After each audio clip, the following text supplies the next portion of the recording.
Anybody get an alert from YouTube or LinkedIn or Facebook? I am eyeballing our YouTube right now. Anyone? Not seeing it yet, but that doesn't mean it isn't coming. We're going to go. Hey, everybody. I am Jim Gaston. We are on the reboot today with Dave. Start them off. Introduce yourself. I'm David Luft with LDD Consulting out of Albuquerque, New Mexico. Hi, I'm Adam Pittman from Computerabilities out of Cary, North Carolina. And I'm Dave Groot with WinStar Technologies in Culpeper, Virginia.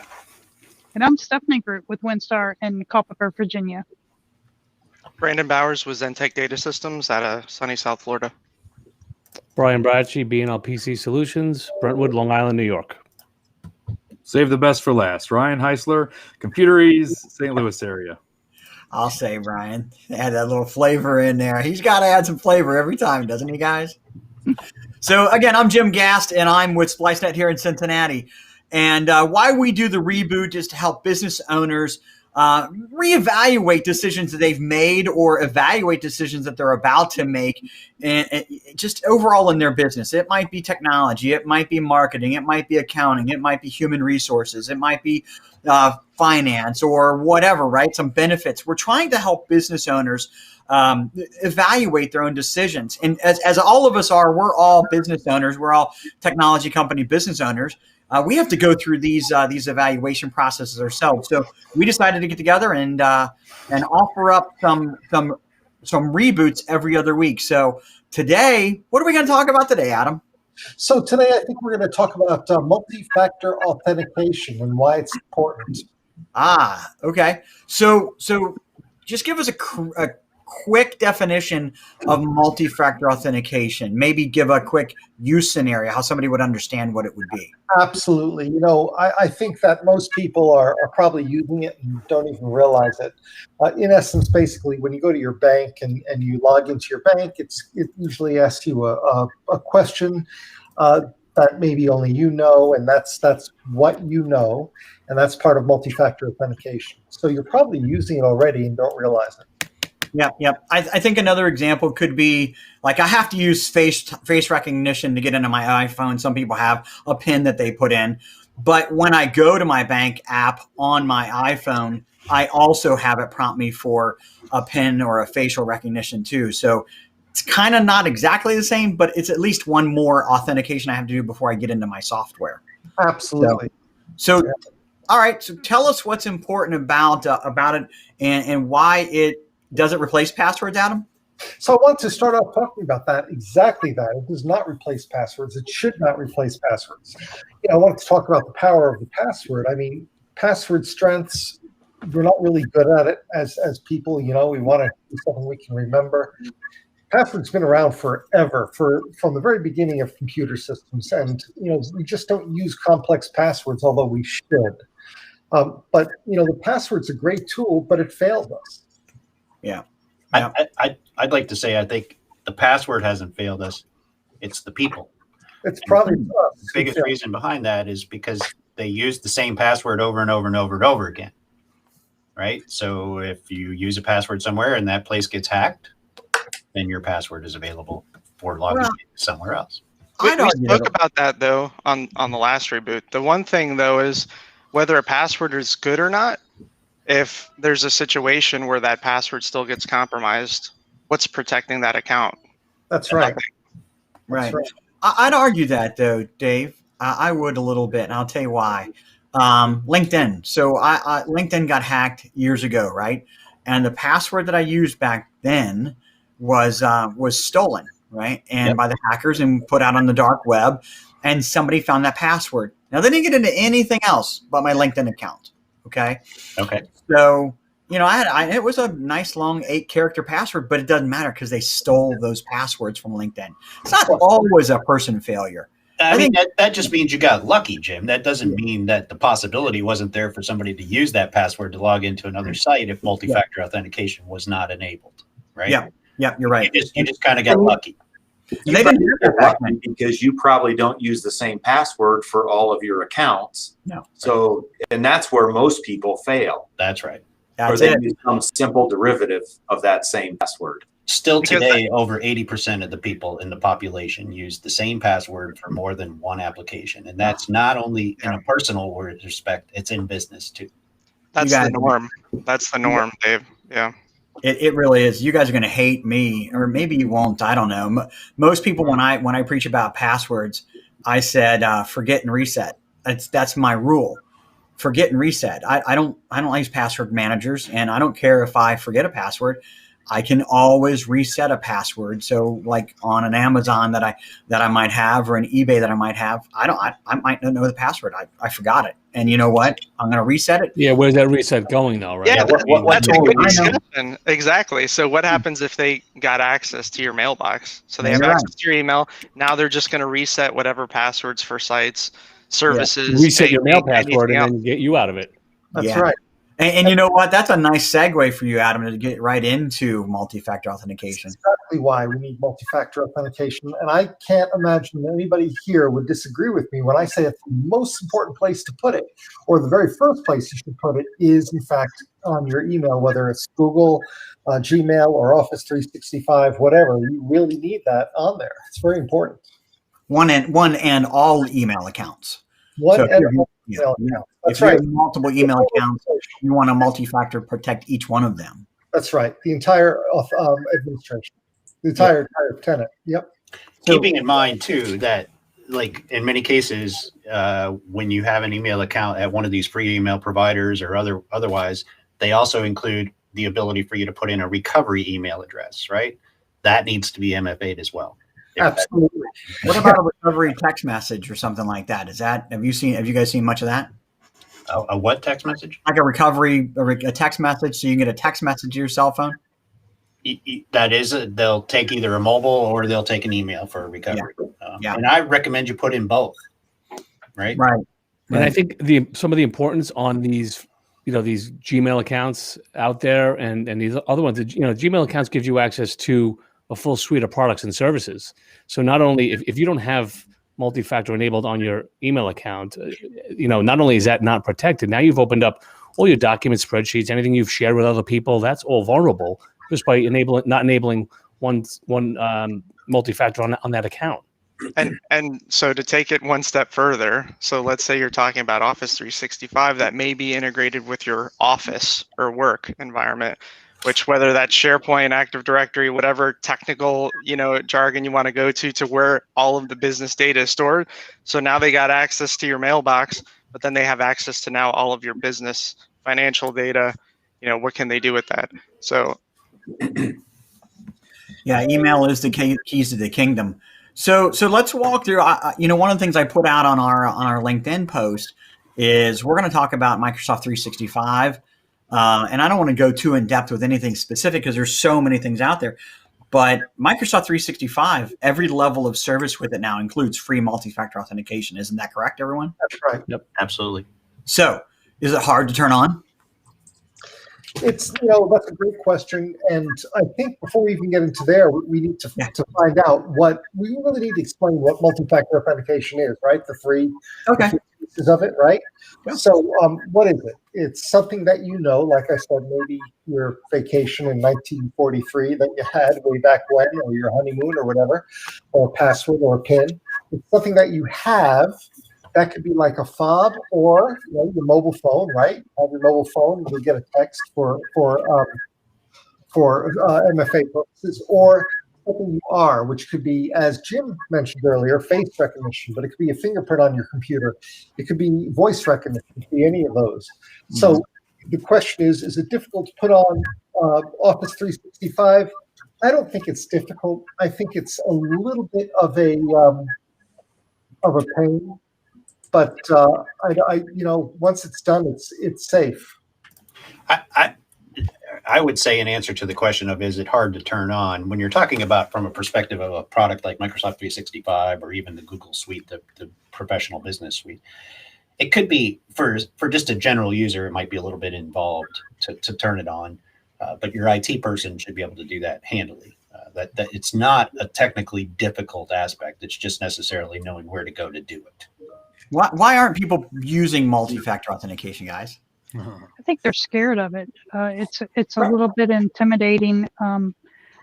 and if you're not tech savvy and it feels like another intrusive thing, another hindrance in a sense, and you want it I'd easy. say fear of the unknown, and then just one more thing that we have to deal with in this time when there's already an overwhelming amount of new things we're dealing with.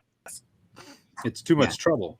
The feedback I get is, oh, I don't want to be inconvenienced by it. It's either inconvenience or sometimes somebody doesn't want any software or something on their mobile phone, depending on what employee that is in the organization. Like sometimes an administrative person, oh, I don't want something corporate on my cell phone. Well, another aspect too, you're right, Brandon, that brings up a great point. We have a client recently who we were talking to, and they're in an industry where they need to meet compliance standards. Part of their policies and processes is that they don't allow mobile phones that are owned by their employees to be used in any capacity for the business.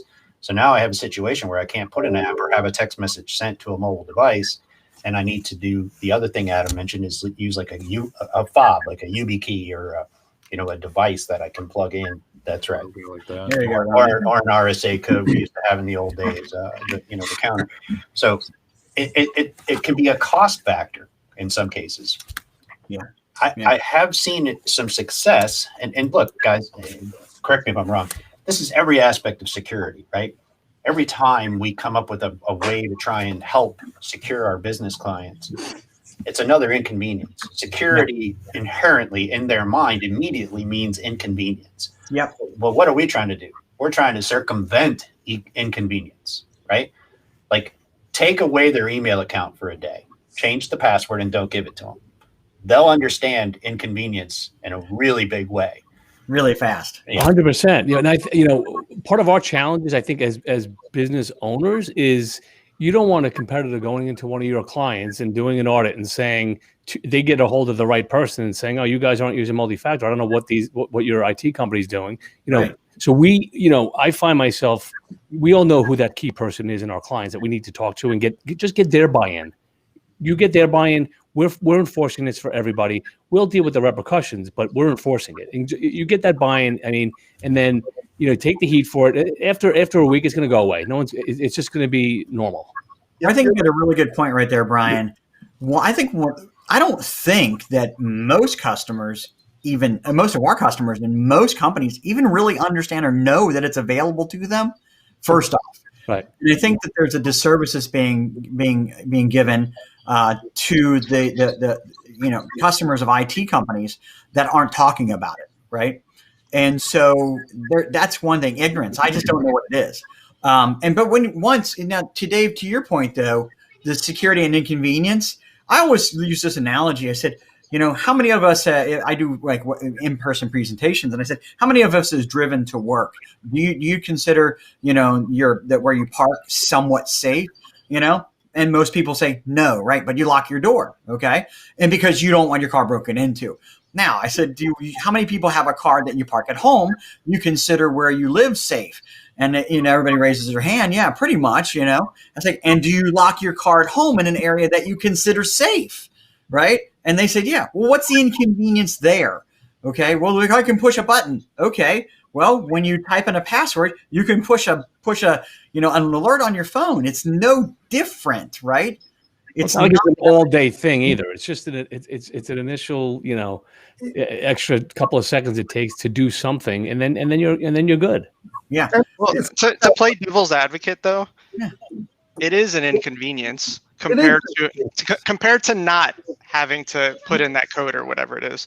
But at this point of, let's call it the cyber landscape, where we are today as businesses, threats, different things like this, it's a cost to do business now. It's just something that everybody has to do. And if you have a bank account, they're going to force you to do multi-factor nowadays because it's just that important, right? Like, I want to see a show of hands. Like, does anybody have a bank account that they log into that it does not force them to do multi-factor, a text message, something else anymore?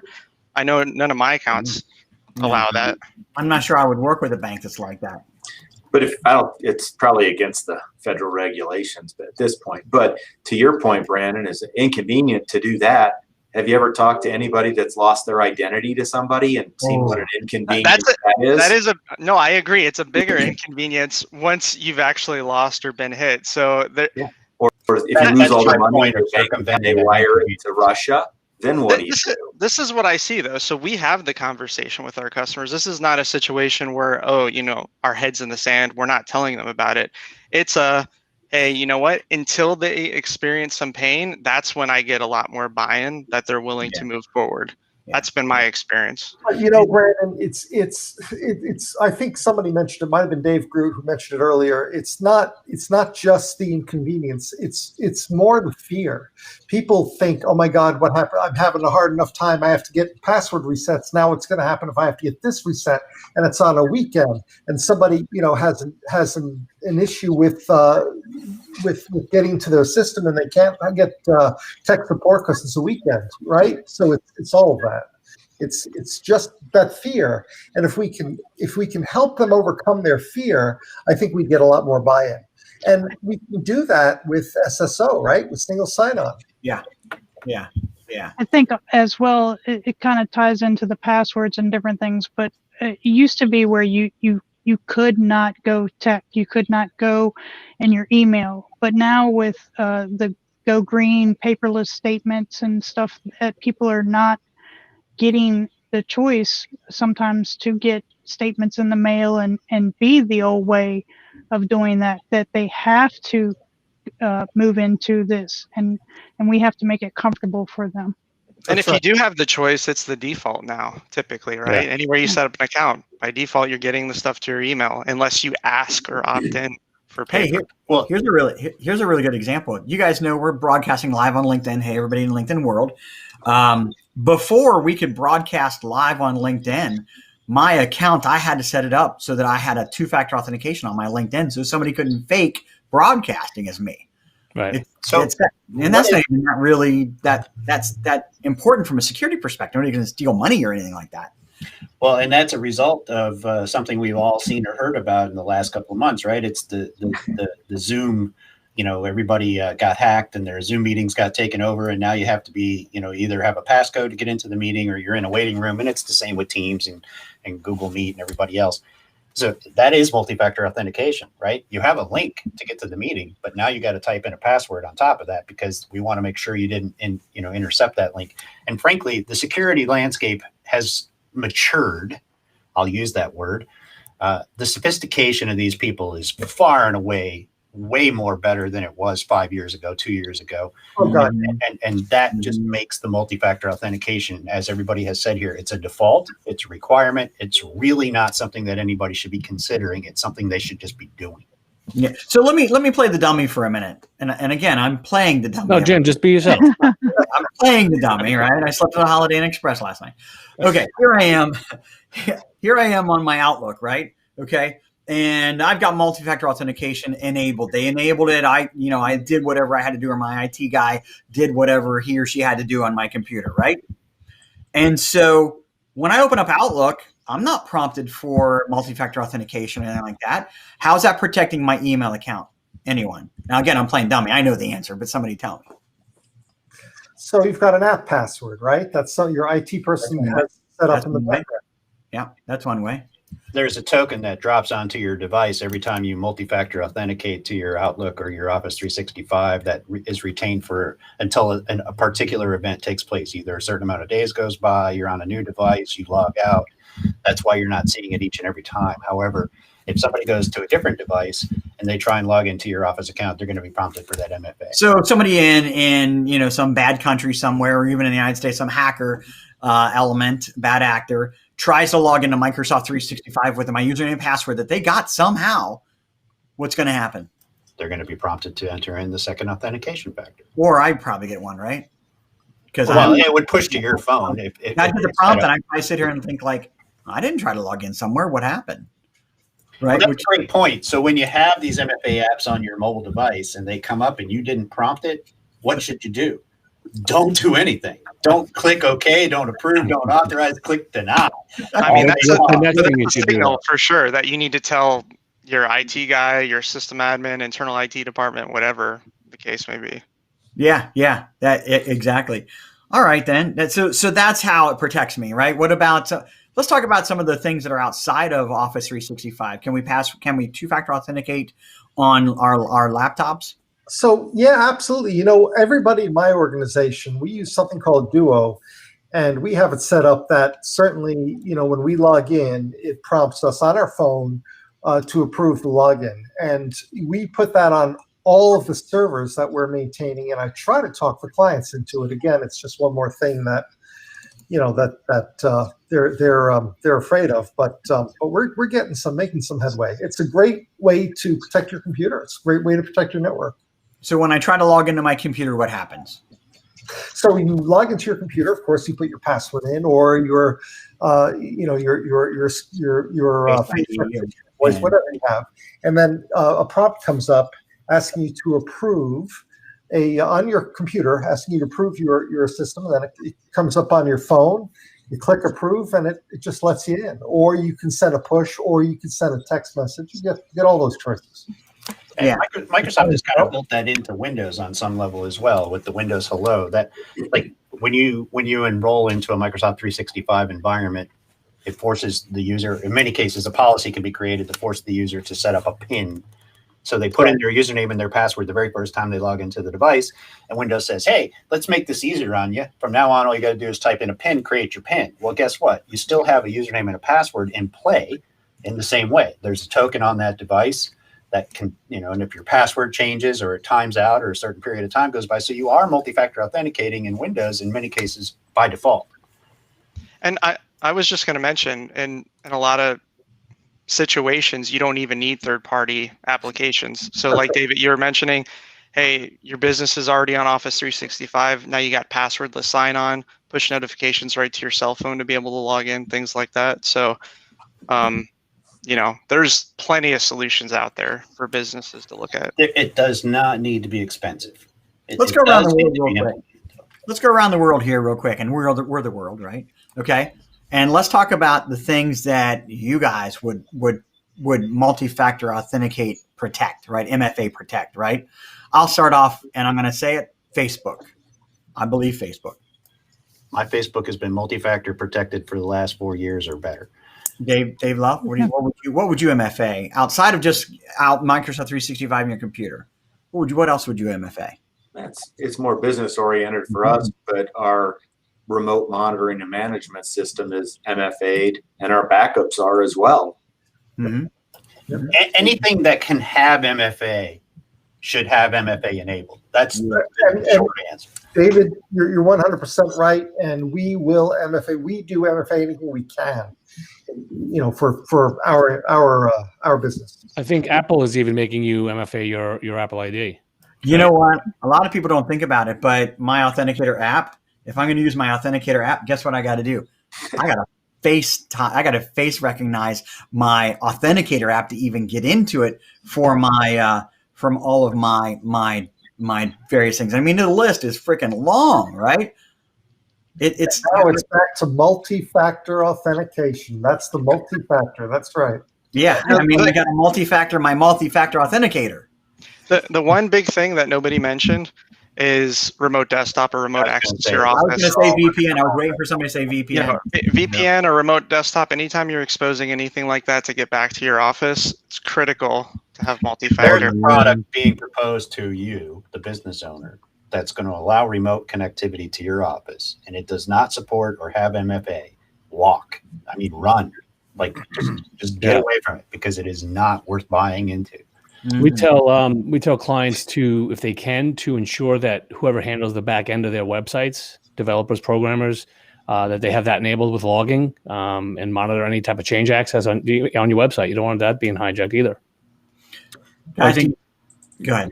Sorry, sticking onto that remote desktop or remote, everybody's working from home now, and I actually met with a prospective client a couple of days ago, who I found out in talking to them had actually been hacked and had $60,000 stolen from them earlier this year, and they on their own installed LogMeIn on several of the administrative computers when COVID hit and they had to work from home.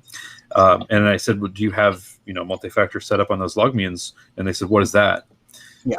And I said, okay, well, we need to talk, because you're you're letting someone access your computers from the internet with just a username and password. And hopefully that's not the same email address and password that you've used anywhere else that somebody's already gotten a hold of. So, that work from home thing is extraordinarily important. Make sure that all the ways, whatever it is, if it's, go to assist, go to my PC, VPN, log me in, all that stuff needs to have multi-factor. How does this, now, I mean, we only got like 5 minutes left, but how do you guys think single sign-on plays into this conversation with multi-factor authentication? I was just going to go there. If you can enable single sign-on on your computer and use some sort of password management software, then that takes some of the burden off of you. You still have to use your MFA, of course, but that'll take that piece of burden, and it becomes easier then at that point. You just have to have the right software in place. Well, there's pluses and minuses to it. So the key, and for clarification for everybody who is not on this right now, single sign-on is, hey, once I get to that single sign-on location, whether that be a web app, portal, whatever, then I can now I've opened the keys to the castle. I can log into every other system, whether it corporate, maybe even personal, that you've integrated into that single sign-on through that one password or that one login. So the downside to single sign-on is you've got one login that you need to make sure is as secure as possible. And that's why you multi-factor authenticate the single sign-on, because when you multi-factor it makes sure that everything that's associated, my computer, my Microsoft 365, my Dynamics 365, my SAP, all those things are multi-factor authenticated by that one token. And what people don't think about, another benefit with single sign-on is a lot of times the applications you've integrated with single sign-on will redirect you to another place entirely, or you can't even log in on that location. So let's just say your Office 365 was set up with single sign-on and somebody tried to sign on the Office 365 page, they wouldn't even be able to, because they have to sign in through the SSO portal. So it's just another, you can also limit that. Not that adds another part of a multi-factor is not who you are, what you know, but where you are, right? Yeah. So if you're Absolutely. No conditional question. access. And if you have the right password management software with that SSO, it's a whole lot easier. It just does not have to be difficult. And as David Groot said, it does not have to be expensive. And as Brandon Bowers said, 100%, there are pros and cons, but the pros really outweigh the cons for this. And, I'll say that I think one plug for all the technology specialists out there is that's why businesses need to work with a trusted advisor, tech advisor, because we're looking at the vendors that are going to provide some of these services and software, and we're vetting them. And if they don't provide this with their software package, that makes us run the other way and say, hey, we'll look better, harder at somebody. And then also the other thing is they need to also, like, their mind's probably going right now, but just like your house, you have your lock and you have your deadbolt. So it's just that 2 steps, and don't overcomplicate it. It's easy. It's do it a couple of times, and you'd be surprised at how easy it becomes a part of a habit. 8 months ago, 95% of business owners said they will never have their staff work from home. Yeah, that's right. Because it was too hard. It's too much. It's not safe. It's not that. Guess what? They're doing it now, and they're all finding that there's benefits to it. And they love it. It's the same analogy. Like, go with security. That's the better, safer bet. Adam, if you don't mind, I mean, we'll probably go over just a couple minutes. Reboot us on multi-factor authentication. We talked about the pros and cons of it. We talked about the fear factors of it. What is the reboot? What should people do? What should business owners do to move forward with multi-factor authentication? Yeah, so they should contact their IT professional, whoever that is, right? That's us. That's us. But whoever it is, and have it set up for sure. I mean, we've gone over the fact that passwords are great, but they fail us, right? They're not the perfect solution, so we need another solution. And so we know that multi-factor authentication is the way to go to help that solution. We know that it does not have to be rocket science. It does not have to be hard, and you don't have to fear it. So those are the things that we talked about. So certainly just go to your IT professional and have them set it up for you and have it explained to you. And I guarantee by the second or third day that you're using it, it's going to be old hat to you. It's going to be. Are there going to be problems in the very beginning? Of course there are. Always. Of course there are. Right. Can I add one quick thing? Yeah. All the business owners out there who are watching this, it's important to go turn this on for your users at your business. Yeah. Do not exclude yourself. No. Everybody needs to have this. That's right. The business owners are That's the most critical. Yeah. Right. They're the hackers are going for the business owners. They're not going for the receptionist. The receptionist isn't listed on the website, right? In the contact us page or the about us page. It's all the partners, the CFOs, the controllers. All the find it people on who LinkedIn and all over have on LinkedIn. And in many cases, their email address. Yeah, right. Go after anybody they can get into that network. Anybody they can. So it's going to be put on everybody. The business owners certainly most important. And in my experience, it's often the business owner who's most reluctant to do it. That's right. So you need to start with yourself. Right. Yeah. That's right. Yeah. Well, I'll tell you what. I think this is a valuable reboot. You guys think the same? Absolutely. Definitely. Great conversation. Great conversation. Hey, if you're watching and you're interested, you have more questions about this, whatever platform you're watching on, I haven't been paying attention to the chat, so I don't know if there haven't been any chats, but make a comment, right? Like our material here. If you're interested and want to know, have some other questions about it, just make a comment. One of us will get back and answer that. We do the reboot every other week. And so what's the next date we're doing this, guys? It's 25th. The 25th. What are we doing then, Adam? That's or whose idea was that for the topic? It's Adam's favorite topic, but somebody else's topic. This was somebody else's. Mine was the MFA. Black Friday. Black Friday. Tech We're going to talk about valuable tech toys. Hey, Brandon, hop off. You got to go. Thanks a lot. So But it's tech toys. Since Black Friday is right around the corner, we're going to be talking about some of the tech toys that we all would like to get for ourselves, right?